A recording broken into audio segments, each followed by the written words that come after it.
এই একটু আগে রোদ, এই একটু আগে প্রচণ্ড মেঘাচ্ছন্ন, এখন রোদ মেঘ, কিছু জায়গায় পরিষ্কার আকাশ, মানে ঢেলে সাজিয়েছে প্রকৃতি পাহাড়কে, জাস্ট ঢেলে সাজিয়েছে।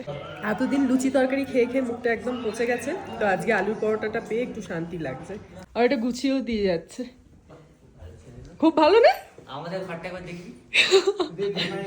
ইন্ডিয়াস লার্জেস্ট মনিস্ট্রি, এতটা জায়গা জুড়ে এবং চারপাশ থেকে এত সুন্দর ভিউ রয়েছে। তখন আমি আর নেই, আমি আর ওই ফ্রেমেই নেই, চারপাশে ফ্রেমে কোথাও অন্য কাজ আছে আমার। গাড়ি থেকে গায়ে আড্ডা দিয়েছিল কি মা যখন খুব পাগল হুয়া রে মে তো ধীরে ধীরে মেরি চুরা। তখন কি বলে আমার অন্য কাজ আছে। হ্যাঁ হ্যাঁ হ্যাঁ, ওর আমার অন্য কাজ আছে, দাঁড়া পারবো না। হ্যাঁ, এই ইনোভা আমাদের 8 দিনের সঙ্গী। দেখো আও আও আও আও আও আও আসবে না ভাই। 15,000-এ গতকাল ছিলাম, আজকে চলে এসেছি সেলা লেকের একদম সামনে, যেটা আছে 13,700 ফিট উচ্চতায়। কি মাছ এটা কে জানে, তুলতে গেলে এই মাছ ভেঙে যাচ্ছে। মাছটা খেতে খুব টেস্টি, মুখে দিলেই মিলিয়ে যাচ্ছে।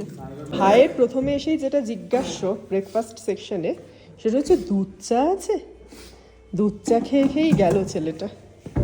আজকে আমাদের পোহা, আলুর পরোটা, আর কি আছে ওপাশে দেখি,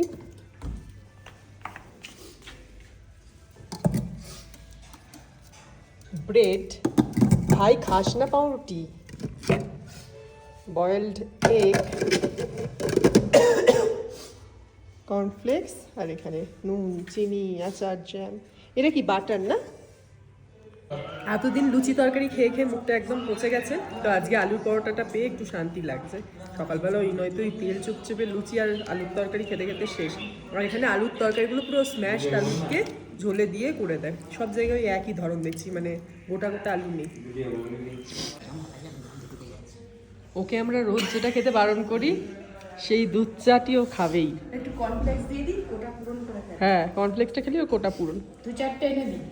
তুই বললি কর্নফ্লেক্সটা খাওয়া হয়নি দিই দেবো। কিরে, তোকে বারণ করছে সবাই এতজন যে দুধ চাটা খাস না, খেয়ে বন্ধ করবি? বন্ধ করবি? সব বন্ধ করে। হ্যাঁ, ওর কিছু দেখানো যাবে না। এগুলো কে করে বাবা?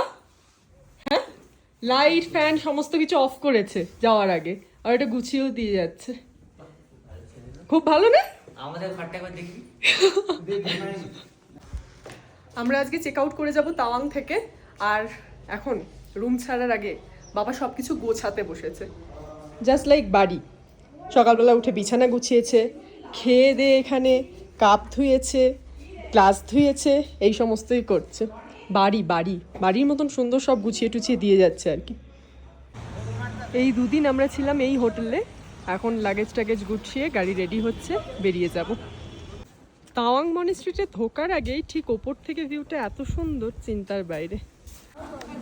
এই পুরো জায়গাটা জুড়ে হচ্ছে তাওয়াং মনিস্ট্রি। আমরা এখন এসেছি এশিয়ার সেকেন্ড লার্জেস্ট আর ইন্ডিয়ার লার্জেস্ট মনিস্ট্রিতে।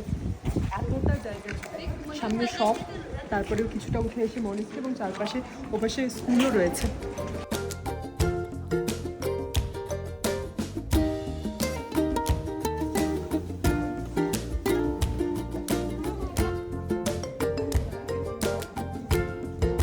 ইন্ডিয়াস লার্জেস্ট মনিস্ট্রি, এতটা জায়গা জুড়ে এবং চারপাশ থেকে এত সুন্দর ভিউ রয়েছে, মনে হবে এখানেই অনেকটা সময় কাটায়।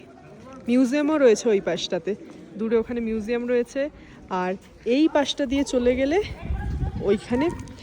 এখানটা দিয়ে চলে গেলে স্কুল।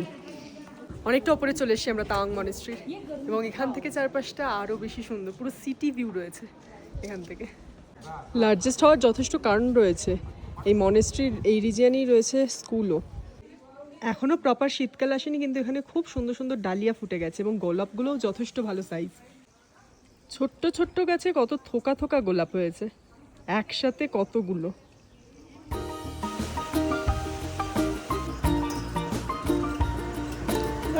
উইশফিল। মেঘের রাজ্যের মধ্যে দিয়ে আমাদের আনাগোনা তো সেই কবে থেকেই চলছে। এখন এসেছি আমরা বুদ্ধা স্ট্যাচুর সামনে। তাওয়াং ঢোকার আগের দিন যে রেস্টুরেন্টে এসেছিলাম, সেই রেস্টুরেন্টে আজও আমি ম্যাগি খাচ্ছি, কারণ এখন দুপুর 1টা বাজে সব। এরা সবাই মিল নিয়েছে, আমার আর খেতে ইচ্ছা করলো না ভাত 1টার সময়, তাই শুধু ম্যাগি। মুখটা দেখো না। আমি বলেছি যে ভাইকে যে এইটা মনে হচ্ছে না খেতে পারবো এখন, এই এক বাটিটাও মনে হচ্ছে না খেতে পারবো। তখনই ভাইয়ের থেকে একটা কথা আসলো যে আমি আছি তো ম্যা হু না।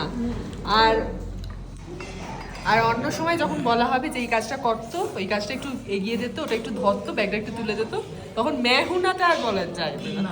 তখন আমি আর নেই, আমি আর ওই ফ্রেমেই নেই, চারপাশে ফ্রেমে কোথাও অন্য কাজ আছে আমার অন্য গায়ে থেকে গায়ে আড্ডা দিয়েছিল কি মা যখন খুব ও পাগল হুয়া রে मैं तो धीरे धीरे मेरी এই चुरा তখন কি বলে আমার অন্য কাজ আছে। হ্যাঁ হ্যাঁ, ওর আমার অন্য কাজ আছে, দাঁড়া পারবো না। হ্যাঁ, এই হিন্দু রেস্টুরেন্টে আসার দিনও খেয়েছিলাম, যাওয়ার দিনও মানে ফেরার দিনও খাচ্ছি। আর এই জুবিন গার্গের ছবি চারপাশে, এখানে আসাম থেকে অরুণাচল, মানে একটা রাজ্য দেখিয়ে দিল একটা শিল্পীর প্রতি ভালোবাসা। চলো এবার ওঠা যাক। এই ইনোভা আমাদের 8 দিনের সঙ্গী। মাঝখানে আমরা যেদিন তাওয়াংয়ে ছিলাম সেদিন ওদের লোকাল মানে অরুণাচলের গাড়ি করেই আমাদের যেতে হবে, তো সেই গাড়িটা খালি আমাদের অরুণাচলে ছিল, বাকি আমাদের 10 দিন 8 দিনের সঙ্গী এটাই। আও আও আও আও আও আও আরে আসবে না ভাই আও আও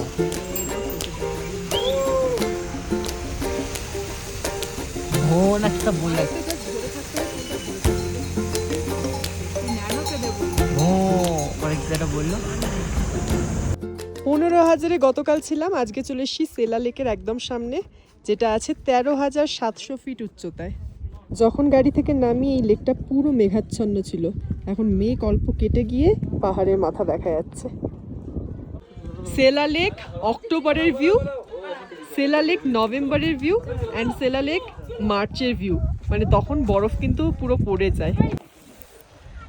পাহাড়ে প্রকৃতি এত রকমের খেলা দেখায়, মানে এই একটু আগে রোদ, এই একটু আগে প্রচণ্ড মেঘাচ্ছন্ন, এখন রোদ মেঘ, কিছু জায়গায় পরিষ্কার আকাশ, মানে ঢেলে সাজিয়েছে প্রকৃতি পাহাড়কে, জাস্ট ঢেলে সাজিয়েছে। কোন পাহাড়ের উপরে যাবে?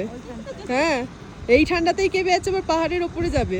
এই পাশে আলাদা একটা লেক, এই পাশে আলাদা লেক, মাঝখানটা দেখাবো ল্যান্ড। আজকে ডিনারে ভাত, সবজি কিছু একটা ভাজা টাজা সব কিছু দিয়ে, ডাল আর মাছ। মাছটা তো আমি খাইনি এখনো। মাছটা কেমন লাগছে খেতে? ভালো মাছ? কি মাছ বুঝতে পারছো কিছু? এখানে এসে আমরা ফার্স্ট টাইম মাছ খাচ্ছি, কারণ চিকেন খেয়ে খেয়ে আমাদের মুখটা পচে গেছিলো। বেশ বড় সাইজের মাছ, ঘরোয়া রান্না কি জানি না। আজকে আমরা যেখানে এসেছি সেটা হচ্ছে শেরগাঁওয়ের হোমস্টে, সেটা তো দেখানো হয়নি তোমাদেরকে, কালকে সকালে দেখিয়ে দেবো। চিমছাম যেরকম হয় হোমস্টে, ফিল লাইক হোম, ঠিক সেরকমই থাকছে। মা এখানে এসেও দায়িত্ব নিয়ে নিয়েছে সবাইকে পেরে টেরে দেওয়ার, আর এখানে আমাদের খাওয়া দাওয়া চলছে। কি মাছ এটা কে জানে, তুলতে গেলে এই মাছ ভেঙে যাচ্ছে। মাছটা খেতে খুব টেস্টি, মুখে দিলেই মিলিয়ে যাচ্ছে, সুন্দর মাছ, ছেড়ে ছেড়ে আসছে। ভাত, ডাল, আলু ভাজা আর মাছ।